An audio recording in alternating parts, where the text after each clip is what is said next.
Pues muy buenas noches de nuevo, estamos con ustedes en esta segunda parte, queridos oyentes de La Pica en Flandes, en esta nueva temporada, creo que es ya la sexta temporada que este programa del mundo cívico-militar está ya en antena, en este caso en esta emisora, joven emisora con gran proyección, Decisión Radio, y luego también en canales YouTube, en redes sociales, así que muchísimas gracias por seguirnos en lo que es el primer programa, segunda parte de La Pica en Flandes, que como hemos explicado en la primera parte, pues viene con muchos proyectos, con muchas iniciativas, digamos, con mucho debate y con ganas de ir profundizando en cuestiones que son relevantes para el mundo cívico-militar.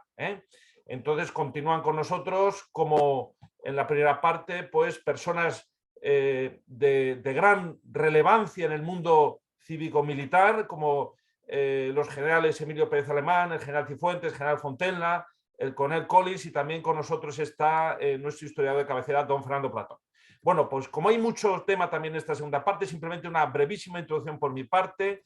En esta segunda parte digamos, del primer programa de la sexta temporada de La Pica en Flandes, vamos a hablar de, bueno, lo que es el cumplimiento del deber y el derecho de todos los españoles para defender a España, según la Constitución, lo que es la movilización de los veteranos, el tema de la necesaria instrucción premilitar nacional, distintas opciones, son temas verdaderamente muy candentes, y tenemos con nosotros al general Cifuentes, que se ha unido con nosotros en esta segunda parte para que nos haga un desarrollo de este tema y luego tener, como siempre, un animado debate. Por favor, mi general, a sus órdenes. Muchas gracias, Guillermo. Pues un saludo a todos los asistentes y a todos los oyentes. Efectivamente, hemos estado viendo seguramente el tema de amenazas del este, amenazas del sur, amenazas interiores, y la necesidad de que la nación se organice y aporte recursos, tanto materiales como humanos, para atender a esas amenazas. Porque solamente con las Fuerzas Armadas pues, pudieras no ser necesario. Así que hace falta desarrollar las leyes que actualmente existen para crear una ley de reserva de recursos. En todas las leyes actuales, como la Ley Orgánica 5/2005 de Defensa Nacional, o la 36/2015 de Seguridad Nacional, o la Orgánica antigua del 1981 de los estados de alarma, excepción y sitio, determinan que una ley desarrollará qué recursos materiales o humanos se ponen a disposición de la seguridad nacional en caso de una gran emergencia, ¿no? Crisis, conflicto bélico o parecido. Sin embargo, esa ley no se ha desarrollado. Ni creo que los ministerios tengan un catálogo de capacidades o de medios a poner a disposición de la presidencia de la nación para atender esa situación de conflicto. Pero bueno, tendrá que hacerse esa ley. Vamos a centrarnos en el tema de los recursos humanos, ¿no? Que es el que nos ocupa. Necesitamos no solamente que las Fuerzas Armadas estén en condiciones, sino que haya un respaldo. Haya unas unidades de reservistas, unidades en reserva de gente con formación militar o premilitar que ayude a las Fuerzas Armadas, de forma similar a como la UME actúa actualmente, ¿no? La UME actúa como primera unidad y punta de lanza ante una emergencia, una catástrofe, pero detrás tiene el respaldo de las Fuerzas Armadas. En este caso, si la crisis fuese mayor, las Fuerzas Armadas intervendrían, pero detrás de las Fuerzas Armadas tiene que tener el respaldo de unidades que le complementen en sus capacidades o que refuercen las posibles bajas que puedan ocurrir. Ya desde el Ministerio de Defensa se habla de que estamos en una situación muy crítica. Hay amenazas reales que están afectando a la gestión de los recursos básicos de la nación. Por lo tanto, creo que la emisión de ese tipo de leyes de movilización o de empleo de reservas y recursos humanos son fundamentales. Ahora mismo, ¿qué podemos hacer? Ahora mismo, ¿qué tienen los españoles para poder cumplir con ese deber y derecho de defender a España según la Constitución? Bueno, pues el que voluntariamente quiere pertenecer a las Fuerzas Armadas, así lo puede hacer. Tiene un límite, como sabemos, en las Fuerzas Armadas hasta los 45 años. Es decir, que el soldado puede ir prorrogando sus compromisos hasta esa edad. Al llegar a los 45 años, finaliza su compromiso con las Fuerzas Armadas y tiene la opción de inscribirse en una especie de reserva que se denomina reservista de especial responsabilidad.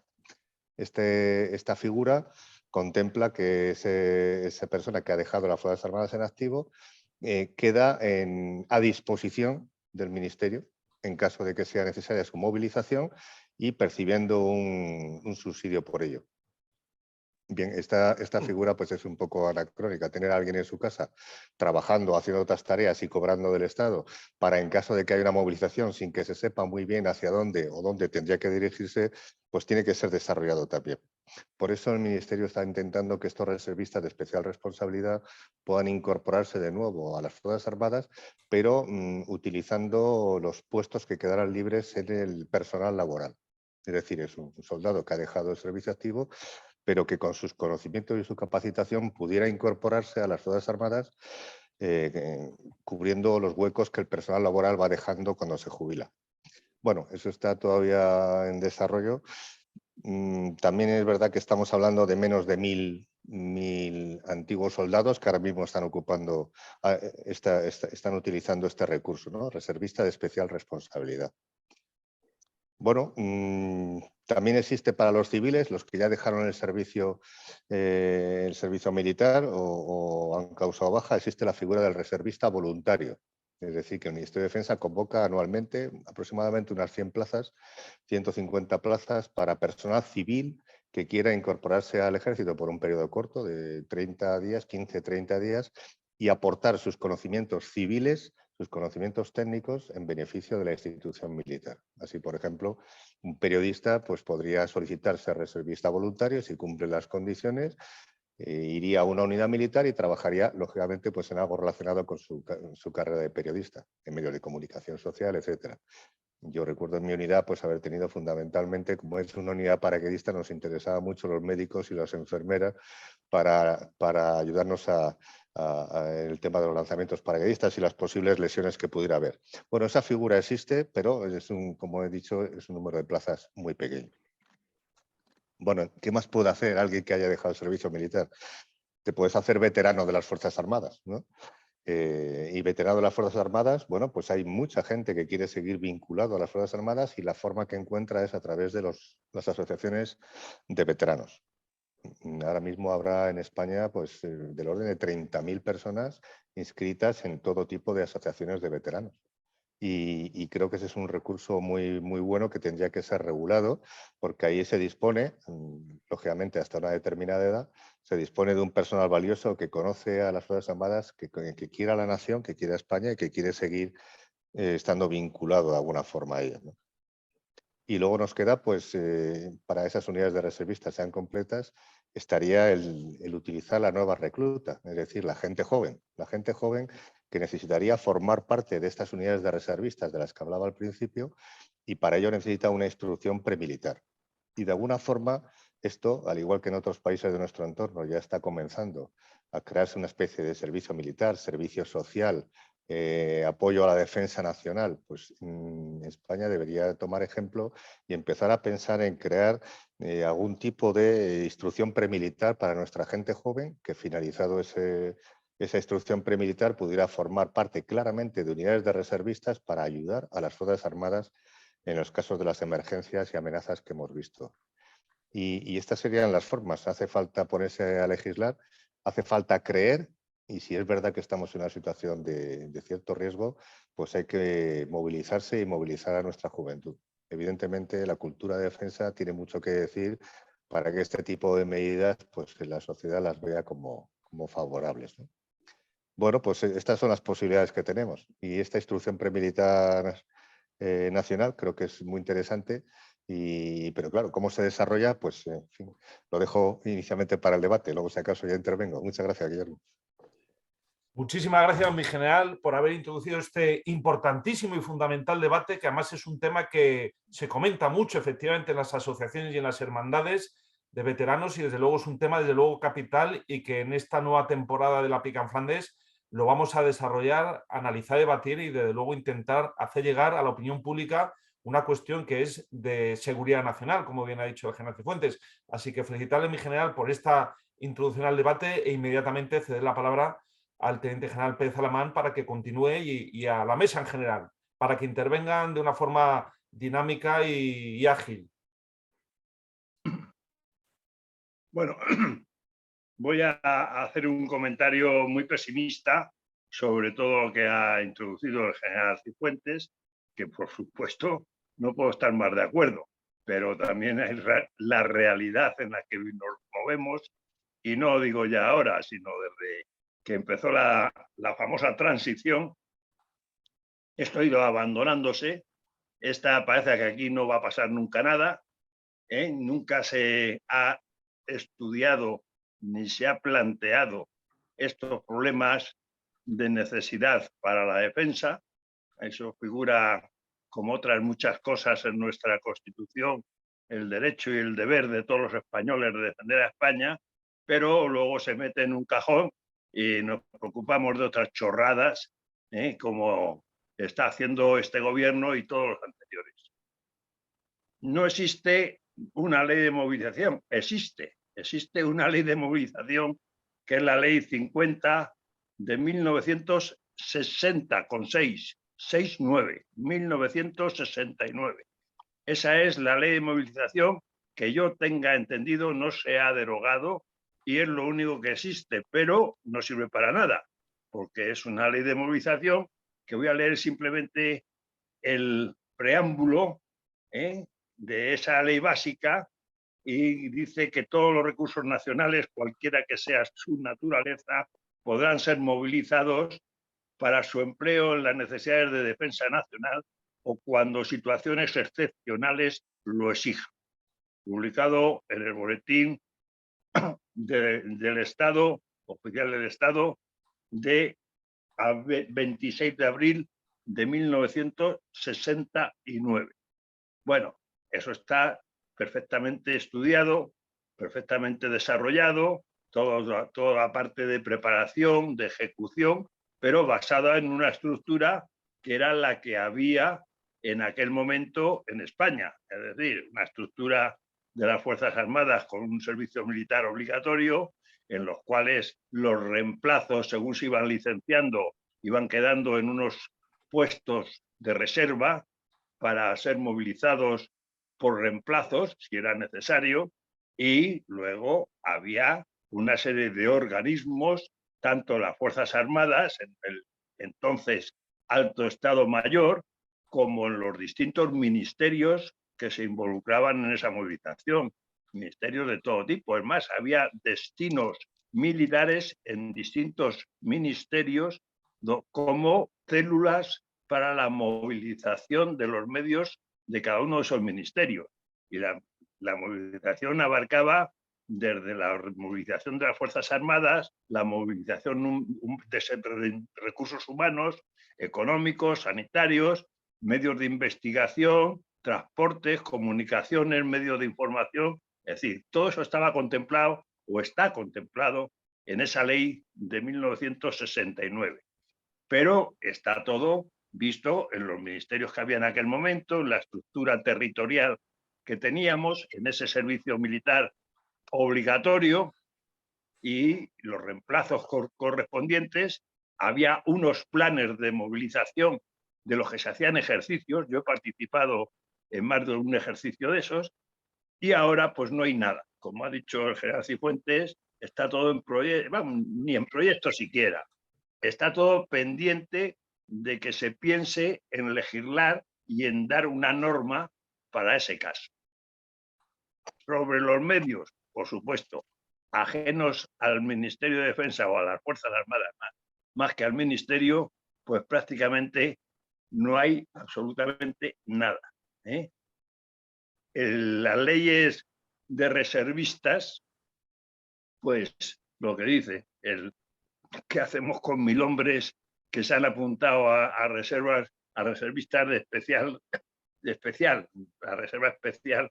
Pues con 1000 hombres que se hayan apuntado a eso en esas condiciones que ha mencionado el general, pues poco podemos hacer.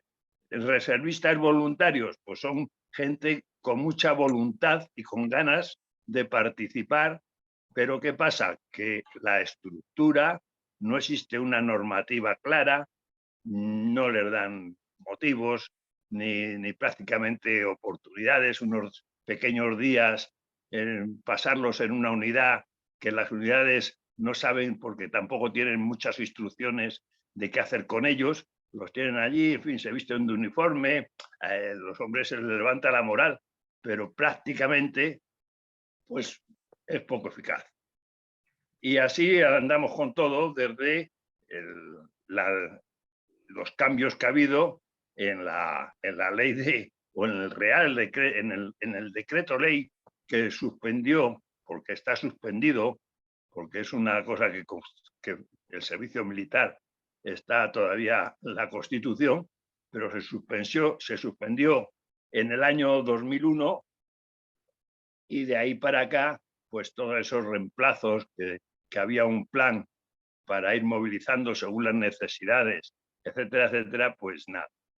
La otra parte, ya termino para dar paso, de una buena intención y un deseo que creo que debemos tener todos y que si no lo tiene el gobierno o los gobiernos, pues de nada sirve el deseo de los que vemos la necesidad ante estas amenazas que se están materializando y los permanentes riesgos interiores y exteriores, pues el Poder Ejecutivo no mueve un dedo.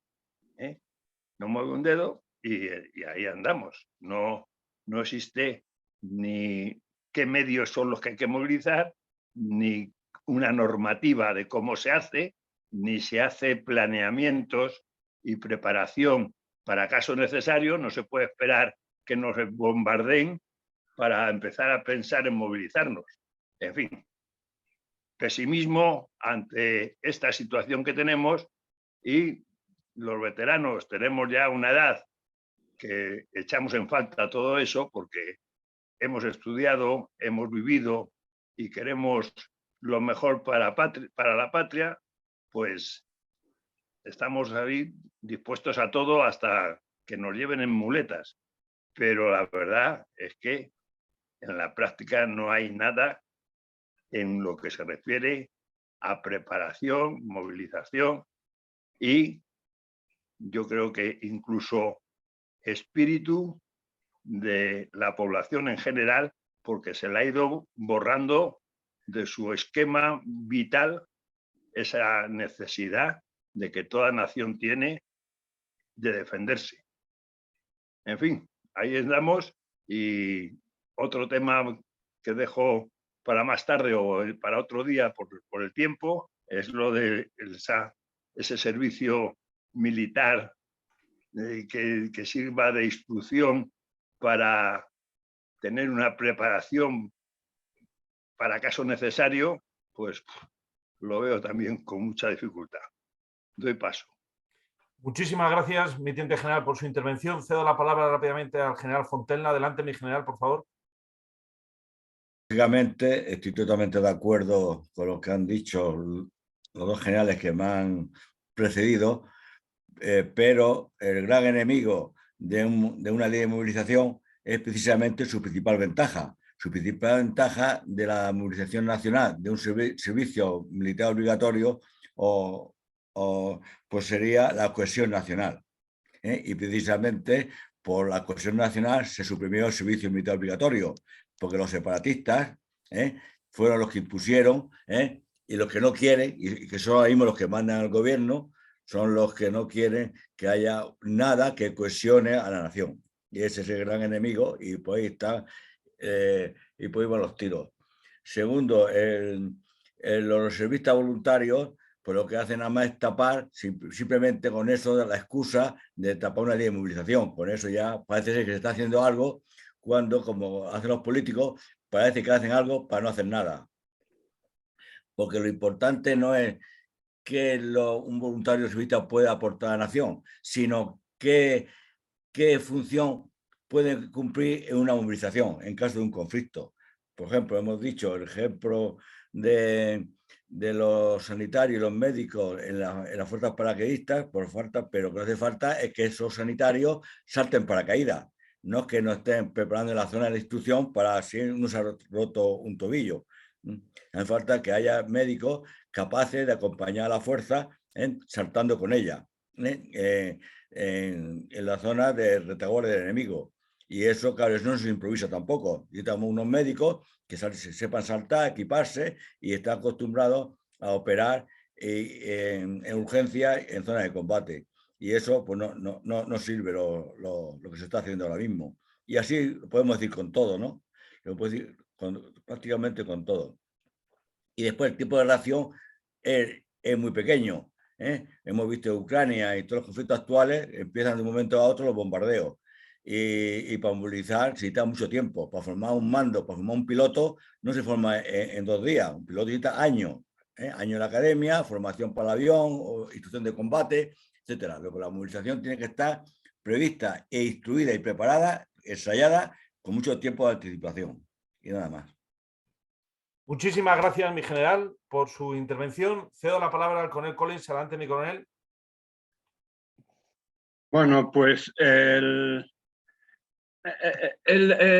problema es que, en principio, se diseñó un ejército solo para misiones de paz exteriores, colaborando con fuerzas extranjeras y en el marco de la ONU.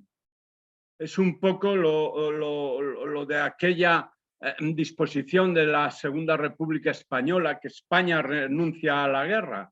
Pues eso, pero claro, podemos renunciar a la guerra, pero hay ocasiones en que la guerra viene a nosotros y hay que estar preparados.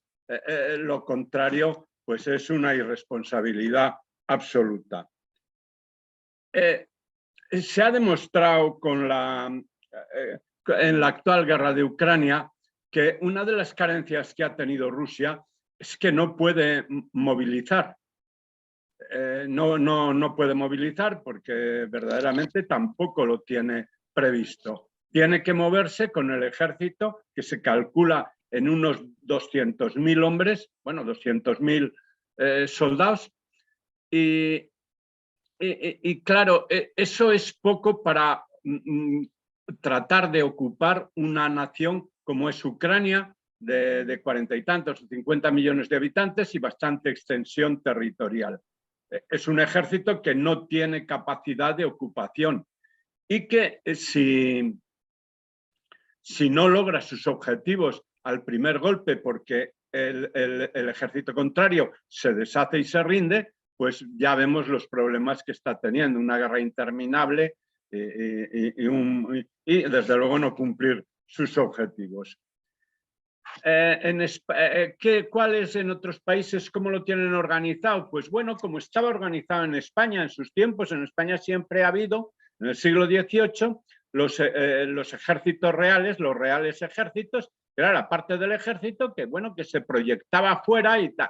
Y luego, para defensa del territorio nacional, estaba la milicia provincial, que la constituían una serie de regimientos de provinciales, que, por ejemplo, en América fue fundamental para la defensa de América. La defensa de América, más que con los ejércitos reales, que también rotaban regimientos por allí, pues estaba basada en las milicias de los propios americanos, que fueron muy eficaces. ¿Esto ahora se podría hacer? Pues es muy difícil. Ya en la época del liberalismo, pues funcionó mal porque la milicia nacional, que se llamaba, pues estaba manipulada por los políticos y era un factor de inestabilidad social y política. ¿Qué se podría hacer ahora? Pues yo creo que lo que han apuntado los dos generales, Pérez Alamán y Cifuentes, que es volver a un servicio militar voluntario, es decir, que hubiera gente que hiciera una instrucción premilitar durante unos meses y se comprometiera a ser movilizable, un poco como ocurre con la Guardia Nacional en Estados Unidos. ¿Y eso se podría hacer? Pues yo he oído a muchas personas, incluso socialistas, no socialistas de Sánchez, de Pedro Sánchez, sino más bien los socialistas anteriores de Felipe González, ¿no? Que sería conveniente volver a restablecer una especie de servicio militar voluntario, corto, etcétera, y pagado, porque, bueno, no sé por qué vamos a movilizar a un señor y no le vamos a dar un sueldo cuando está prestando un servicio a la patria. Y yo creo que eso con una buena propaganda sí podría ser atractivo. Pues nada, esto es lo que tenía que decir sobre el tema.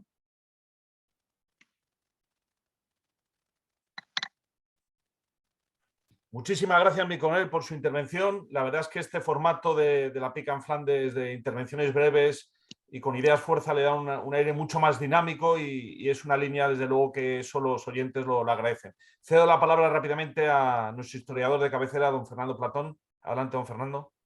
Bueno, pues yo un poco apoyando lo que se ha dicho ya un poco hasta ahora, pues insistiría en un par de cosas, desmontando sobre todo falacias que se hablan y que se piensan. Y una es el tema de las amenazas. Uno de los problemas que tenemos es que, si bien en la época de la Guerra Fría se vivía con un cierto miedo a la guerra y miedo a la guerra nuclear, aunque en España nos pillaba más lejos, estábamos más aparte del frente y no estábamos en la OTAN, sí que es verdad que tras la caída del muro de Berlín y el fin de la Unión Soviética, se propagó una falsa idea de paz. Era un poco aquel fin de la historia.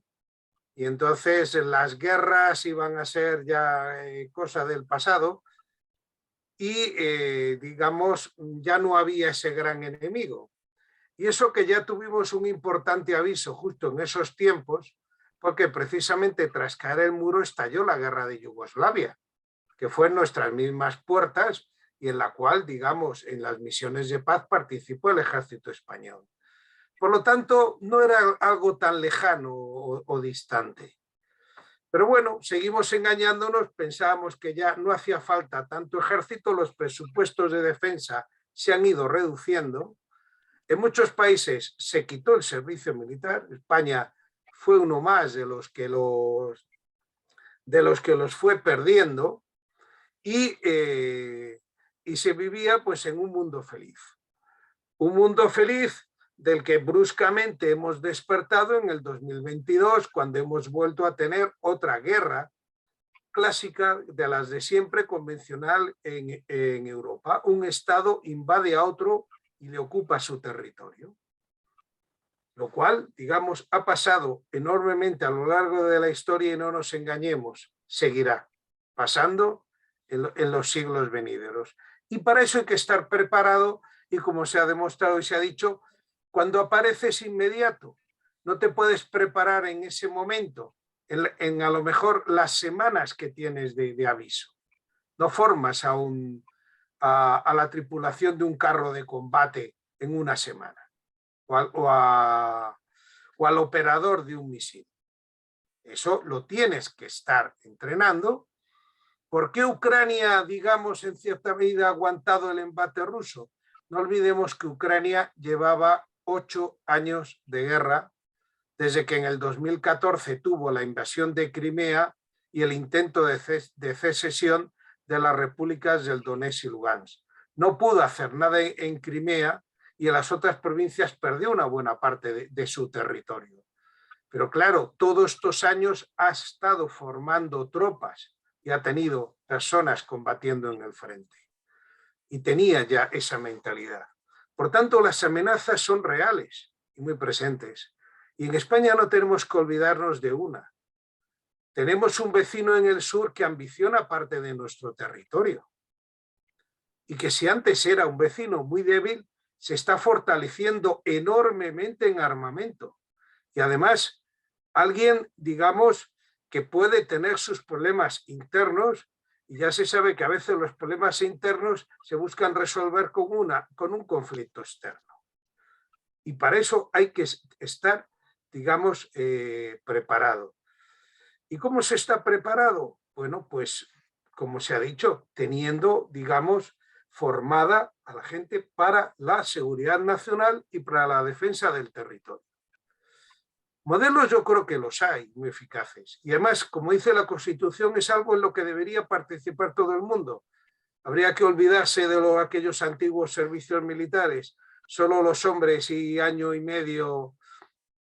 No, algo que fuera eficaz, lo cual, digamos, se había dejado de ver y eso es una culpa en el sentido de que no se adaptó el servicio militar anterior un poco a los cambios de sociedad y necesidades también modernas.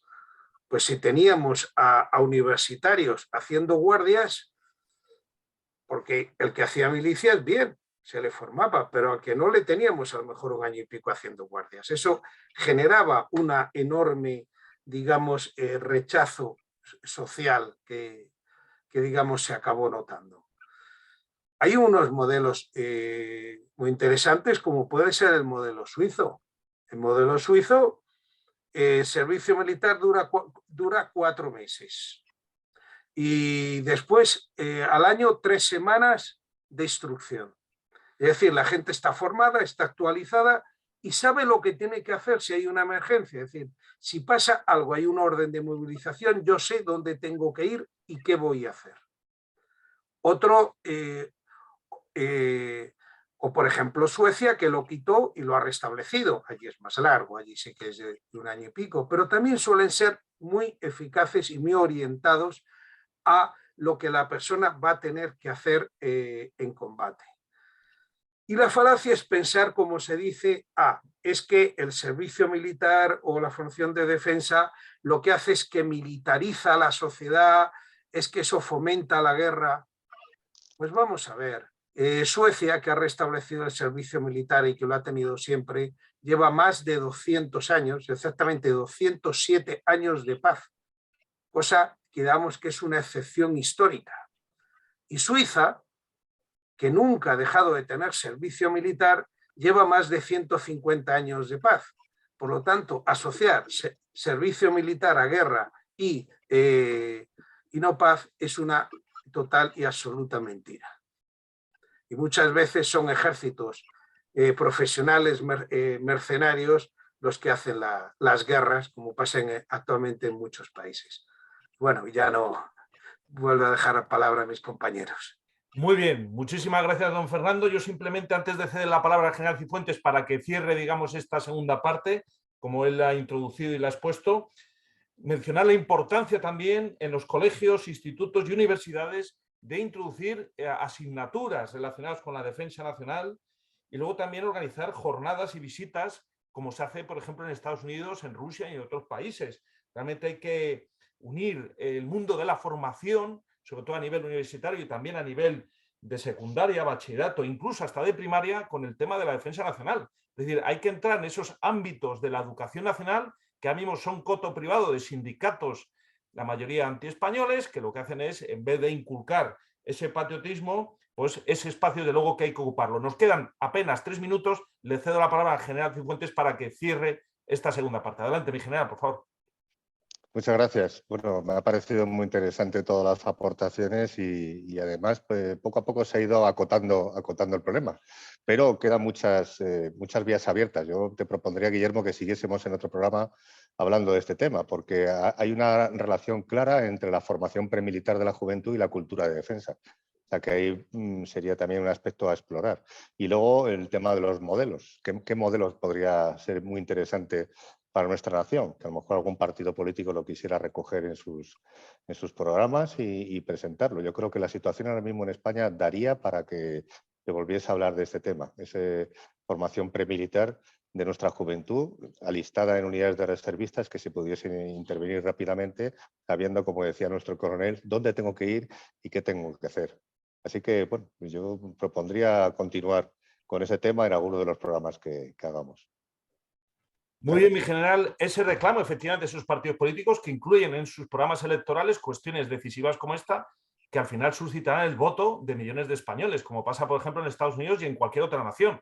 Es decir, ya es hora de que los programas electorales de los partidos que se presentan a las elecciones nacionales incluyan este tipo de medidas, porque desde luego tendrán la adhesión y un gran tirón electoral. Y eso lo deben de saber y ya es hora que empiece. Me llevamos 40 años que ninguno lo ha introducido. Nos quedan 2 minutitos, el general Pérez Alemán, adelante, mi teniente general. Todo estupendo, todo lo que decimos, pero claro, falta la mano ejecutora. Y la mano ejecutora pues es el poder ejecutivo.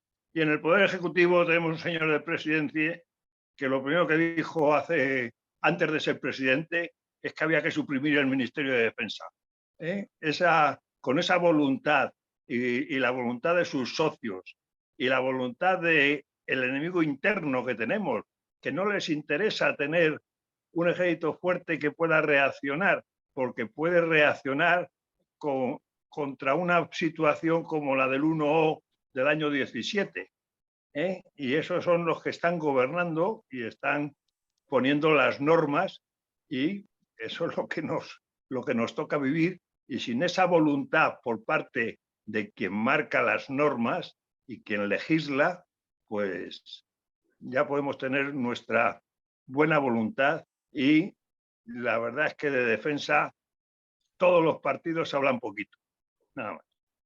Pues muchísimas gracias, mi teniente general. Nos hemos quedado fuera de tiempo. Desde luego es un tema interesantísimo y que será abordado específicamente con mucha intensidad en esa nueva temporada, y de luego damos por finalizado este primer programa, que es un programa de gran nivel que marcará, yo creo, un hito y una tendencia de que la opinión pública y el mundo cívico-militar cada vez se ha oído más, digamos, por quien tiene que ser oído. Así que muchísimas gracias y muy buenas noches por estar con nosotros. Muchas gracias a todos.